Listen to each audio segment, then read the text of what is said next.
Hare Krishna, Hare Krishna, Krishna Krishna. Srila പ്രഭുപാദിന്റെ ശിഷ്യനായിട്ടുള്ള സിദ്ധാന്ത പ്രഭു എഴുതിയ പുസ്തകത്തിൽ നിന്ന് വായിച്ചാണ്. അപ്പം അതിൽ മെമ്മറീസ് ഓഫ് ശ്രീല പ്രഭുപാദ് എന്ന് പറഞ്ഞ പുസ്തകമാണ്. അപ്പം അതിൽ ഓരോ വോള്യത്തിലും പ്രഭുപാദും മുതിർന്ന ശിഷ്യന്മാരും തമ്മിൽ ഉള്ള ബന്ധത്തെക്കുറിച്ച് പറയുന്നുണ്ട്. അപ്പോൾ ഒരു വേളയിൽ ശ്രീല പ്രഭുപാദ് ലണ്ടനിലായിരുന്ന സമയത്ത് ഒരു ഡിവോട്ടി പ്രഭുപാദിന്റെ അടുത്ത് വന്നിരുന്നു. അദ്ദേഹത്തിന്റെ പേരാണ് ധനഞ്ജയ ദാസ് എന്ന് പറഞ്ഞു. അപ്പം അതൊരു സ്കോട്ട്ലൻഡിൽ നിന്ന് വന്നൊരു ഡിവോട്ടിയാണ്. അപ്പം അദ്ദേഹത്തിന്റെ സർവീസ് പ്രഭുപാദിന് ഉച്ചയ്ക്ക് മുമ്പുള്ള ബോഡി മസാജ് ചെയ്ത് കൊടുക്കുക എന്നുള്ളതാണ് സർവീസ്. അപ്പോൾ അദ്ദേഹത്തിന് പ്രഭുപാദിന്റെ അടുത്ത് വരാൻ വളരെ ഒരു ആങ്ഷ്യസ് ആയിരുന്നു, ഭയം ഉണ്ടായിരുന്നു. ഇത്രയും പരിശുദ്ധ ഭക്തന്റെ അടുത്ത് എനിക്ക് സേവനം ചെയ്യാൻ പറ്റുമോ, എന്തെങ്കിലും എനിക്ക് സംസാരിക്കാൻ പറ്റുമോ, ഇങ്ങനെയൊക്കെയുള്ളൊരു ഭയത്തോടു കൂടിയാണ് അദ്ദേഹം ശ്രീല പ്രഭുപാദിന്റെ അടുത്ത് സേവനത്തിനായിട്ട് വന്നത്. അപ്പോൾ പ്രഭുപാദിന്റെ വളരെ പേഴ്സണൽ ഇന്റിമേറ്റ് ആയിട്ടുള്ള സർവീസാണ് ബോഡി ഇങ്ങനെ മസാജ് ചെയ്യുന്നുള്ളത്. അപ്പോൾ അദ്ദേഹം ആങ്ഷ്യസ് ആണെന്ന് പ്രഭുപാദിന് കാണുമ്പോൾ തന്നെ മനസ്സിലാവും. അപ്പോൾ പ്രഭുപാദ് അദ്ദേഹത്തിനോട് ഇങ്ങനെ മസാജ് ചെയ്തുകൊണ്ടിരിക്കുന്ന സമയത്ത് ചോദിച്ചു, നീ എവിടെ നിന്നാണ് വരുന്നതെന്ന് ചോദിച്ചു. അപ്പം ധനഞ്ജയ പ്രഭു പറഞ്ഞു, ഞാൻ സ്കോട്ട്ലൻഡിൽ നിന്നാണ് വരുന്നതെന്ന് പറഞ്ഞു. അപ്പം അതിനുശേഷം പ്രഭുപാദ് ചോദിച്ചു, നിനക്ക് സ്കോട്ട്ലൻഡിൽ ഏതെങ്കിലും ലോർഡ്സിനെ അറിയാമോ എന്ന് ചോദിച്ചു. ആ പ്രഭുക്കന്മാർ, ഈ ഇംഗ്ലീഷിലൊക്കെ പ്രഭുക്കന്മാർ എന്ന് പറഞ്ഞാൽ ഭയങ്കര അരിസ്റ്റോക്രാറ്റിക് ആയിട്ടുള്ള വലിയ ഒരു സ്ഥാനമാനങ്ങളുള്ള വ്യക്തികളാണ് ലോർഡ്സ് എന്ന് പറയുന്നത്. അപ്പം അങ്ങനെ ആരെങ്കിലും അറിയാവോ എന്ന് ചോദിച്ചു. അപ്പം അതിങ്ങനെ ആലോചിച്ചിട്ട് ധനഞ്ജയ പ്രഭു പറഞ്ഞു, എനിക്ക് പ്രാക്ടിക്കലി ആരെയും പേഴ്സണലി അറിയത്തില്ല എന്നുള്ള രീതിയിൽ ഇങ്ങനെ പറഞ്ഞു.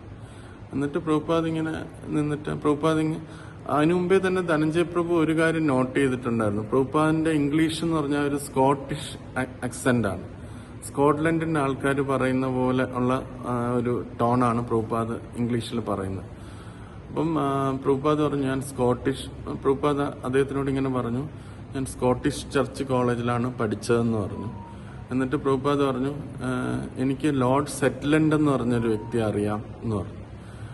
അപ്പം പ്രഭുപാദൊക്കെ ഈ ഇംഗ്ലീഷ് നമ്മൾ സ്വാതന്ത്ര്യം കിട്ടുന്നതിന് മുമ്പാണല്ലോ കോളേജിലൊക്കെ പഠിച്ചത്. അപ്പോൾ ആ ഇംഗ്ലീഷുകാരൊക്കെ ഇടയ്ക്ക് വന്ന ചർച്ചിലൊക്കെ ഈ കോളേജിലൊക്കെ വരും.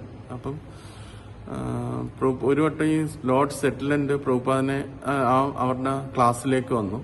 എന്നിട്ട് അപ്പോൾ പ്രഭുപാദ് കുട്ടിയാണല്ലോ, ഒരു കോളേജ് സ്റ്റുഡൻ്റ് ആണ്. അപ്പം അദ്ദേഹം ഇങ്ങനെ പ്രഭുപാദിനെ കണ്ടപ്പോൾ ഇങ്ങനെ അടുത്ത് വന്നിട്ട് ചോദിച്ചു, നിനക്ക് ഇംഗ്ലീഷ് ഹിസ്റ്ററി ഒക്കെ അറിയാവോ എന്നിങ്ങനെ ചോദിച്ചു. എന്നിട്ട് അപ്പം പ്രഭുപാദ് അറിയാമെന്ന് പറഞ്ഞു. എന്നിട്ട് കുറച്ച് ക്വസ്റ്റ്യൻസ് ചോദിച്ചു എന്ന് പ്രഭുപാദ് പറഞ്ഞു. ഫസ്റ്റ് ട്രഫൽഗർ എന്ന് പറഞ്ഞൊരു യുദ്ധം നടന്നിരുന്നു. അപ്പോൾ അത് എന്നാ നടന്നതെന്ന് ചോദിച്ചു. അപ്പോൾ പ്രഭുപാദ് ഉടനെ ആൻസർ പറഞ്ഞു, 1805 നടന്നത്. പിന്നെ അടുത്ത ക്വസ്റ്റ്യൻ, വാട്ടർലൂ വാർ എപ്പോഴാണ് നടന്നതെന്ന് ചോദിച്ചു. അപ്പോൾ പിന്നെയും പറഞ്ഞു 1815 നടന്നത്. പിന്നെ പ്രഭുപാദിനോട് ചോദിച്ചു, ഗ്ലാസ്ഗോയും ലണ്ടനും തമ്മിലുള്ള ഡിസ്റ്റൻസ് എത്രയാണെന്ന് ചോദിച്ചു. അപ്പോൾ പ്രഭുപാദ് ഇമീഡിയറ്റ്ലി പറഞ്ഞു 400 മൈൽ ഉണ്ടെന്ന്. പിന്നെ പ്രഭുപാദിനോട് ചോദിച്ചു, അത് ട്രെയിനിൽ പോകണമെങ്കിൽ എത്ര നേരം എടുക്കും ചോദിച്ചു. അപ്പോൾ പ്രഭുപാദ് പറഞ്ഞു 8 മണിക്കൂർ എടുക്കുന്നു.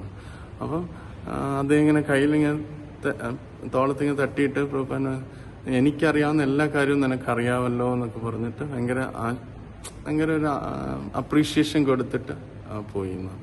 അപ്പം ഇതാണ് പ്രഭുപാദ് ആ സന്ദർഭത്തിൽ പറഞ്ഞത്. അപ്പം ആ ഒരു കോൺവെർസേഷൻ കഴിഞ്ഞപ്പോഴത്തേന് ധനഞ്ജയ പ്രഭുവിന് പ്രഭുപാദിനോട് സംസാരിക്കുന്നതിനുള്ള വിമുഖതയെല്ലാം പൂർണ്ണമായിട്ട് മാറിയെന്നതിനകത്ത് പറയുന്നുണ്ട്. എന്നിട്ട് അദ്ദേഹം തന്റെ സാക്ഷാത്കാരം പറയുന്നത്, പ്രഭുപാദ് ഒരു വ്യക്തിയെ കാണുന്നത് അദ്ദേഹത്തിന് എന്തെങ്കിലും ഇവർക്ക് കൊടുക്കണം, അങ്ങനെ അത് മാത്രമല്ല, ആ വ്യക്തിയെ ആ ശ്രീല പ്രഭുപാദ് യഥാർത്ഥത്തിൽ ഇഷ്ടപ്പെടുന്നുണ്ട്.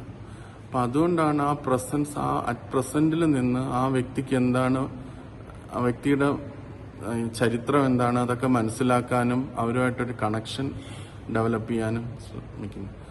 ധനഞ്ജയ പ്രഭു പറയും, നമ്മൾ പലപ്പോഴും മറ്റുള്ളവരെ കാണുമ്പം നമ്മളുടെ കാര്യങ്ങൾ ഷെയർ ചെയ്യാനും അതൊക്കെ ആണ് നമ്മുടെ ചിന്താഗതി. പക്ഷെ ആ വ്യക്തിയെ മനസ്സിലാക്കാനും വ്യക്തിയെ ഇഷ്ടപ്പെടാനും നമ്മൾ അധികം ശ്രമിക്കാറില്ല.